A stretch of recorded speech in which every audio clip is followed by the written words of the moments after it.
یہ جو قرو کا لفظ ہے یہ ان الفاظ میں سے ہے کہ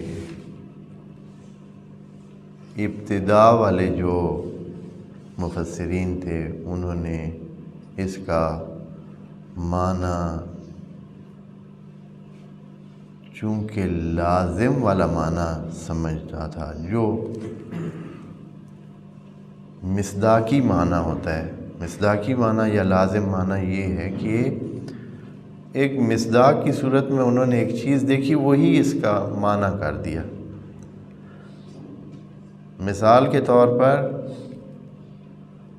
جیسے کہ کسی وقت کا نام، اگر مثلا کسی وقت میلہ ہو رہا ہے، آپ کہتے ہیں کہ ہاں وہ جو ہے نا آپ 3 میلے دیکھیں گے۔ بھائی وہ میلے کوئی وقت تو نہیں ہوتا ہے میلہ، ہاں 3 میلوں کے بعد آنا، یا کوئی مثلا آپ کہتے ہیں 3 منڈیوں کے بعد آنا، ہاں، یا آپ کہتے ہیں کہ 3 شادیاں جب گزر جائیں اس کے بعد آنا۔ فرض کریں شہر میں کوئی شادیاں ہو رہی ہیں تو 4تھی شادی پر آنا، یعنی وقت کا نام کیا رکھ دیا اس نے، سیٹ کر دیا اس کام کے ساتھ جو ان وقتوں میں ہو رہا ہے۔ تو خدا کریم نے تو قرو کہا ہے، لیکن چونکہ قرو جو ہے وہ حیض کے حوالے سے ہی ہے، یعنی وہ جو حیض ہوتا ہے وہ ایک واقعہ ہوتا ہے، اور اس کو پڑھنے کا، اس کو تدبر کرنے کا، اس کو صحیح سے جانچ پڑتال کے ساتھ رکھنے کا حکم ہے۔ قرو کا لفظ قرأ سے ہے۔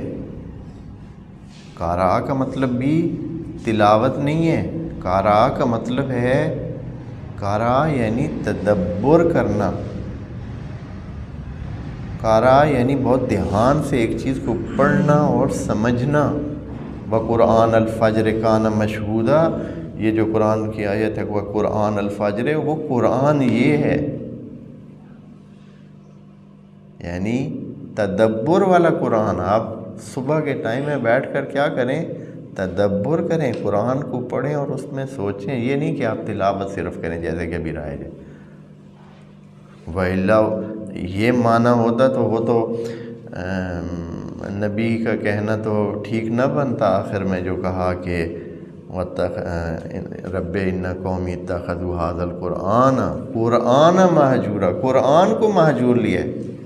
تو وہاں کوئی ممکن ہے کہ کھڑا ہو کے کہے کہ یا نبی اللہ، یہ لاکھوں انسان حافظ قرآن، بلکہ کروڑوں انسان حافظ قرآن، قرآن اربوں کی تعداد میں پرنٹ ہو رہا ہے، مسلمانوں کے ہر گھر میں موجود ہے، بلکہ اب تو جتنے پرنٹ ہو رہے ہیں اس سے لگتا ہے کہ غیر مسلموں کے گھر میں بھی قرآن موجود ہوں گے۔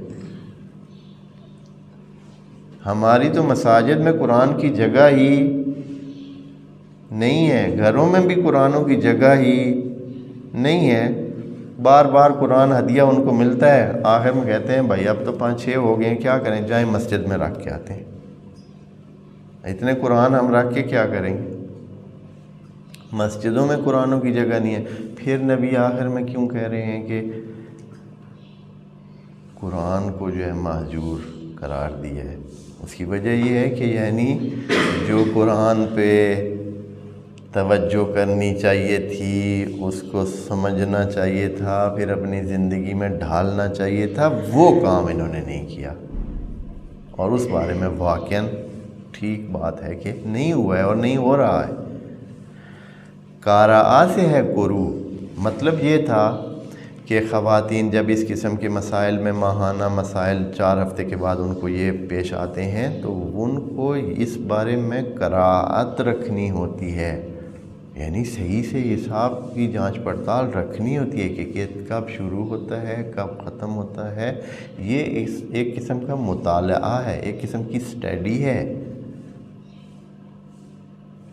یعنی ایک چھوٹی سی اسٹڈی ہے، ہر اس کو تبھی وہ جا کر اس کو پتہ چلتا ہے کہ اس کی جو عادت کا دورانیہ ہے وہ 6 دن ہے، 7 دن ہے، 8 دن ہے۔ پھر یہ ہے کہ اس میں سے جو شرعی احکام کے دائرے میں آتا ہے وہ کون سا حصہ ہے، ممکن ہے کہ اس سے زیادہ ہو، اس سے کم ہو. پھر یہ ہے کہ اس کو یہ کہ اس کے یہ عادت کے جو ایام ہیں یہ دوسری خواتین جو اس کی رشتہ دار ہیں ان کے ساتھ میچ کرتے ہیں نہیں کرتے ہیں. یعنی ایک مناسب سا ایک حساب رکھنا ہے. یہ ایسے ٹھیک ہے جی بھائی چلو آتا ہے خون ہے، آج شروع ہوا جو 10 دن بعد شروع ہوا کوئی بات نہیں، ایک حساب ہوتا ہے. تو یہاں بھی خدا کریم فرما رہے ہیں کہ قرو یعنی توجہ کے ساتھ رکھیں کہ وہ 3 قراءتیں، 3 مطالعات، 3 سٹیڈیز کہ پکا وہی سلسلہ ہو.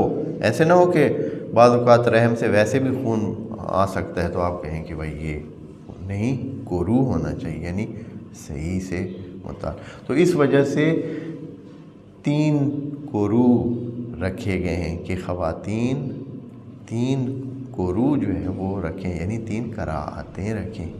قراء کا لفظ وہی ہے جو قرآن میں ہے یا جو اس لحاظ سے استعمال ہوتا ہے. معنی اس کا وہی ہے، مادہ اس کا وہی ہے اور یہاں بھی معنی اس کا ہے. بس 3 قراءتوں کو دیکھنا ہے. بس 3 دفعہ وہ دھیان سے جو ہے نا اپنے کیا کرے گی ان مسائل کو دیکھے گی. جب تیسرا مسئلہ دیکھے گی اور اس سے پاک ہوگی تو پھر وہ کیا ہو جائے گی؟ آزاد ہو جائے گی. خواتین کے لیے 3 دفعہ یہ دیکھنا ضروری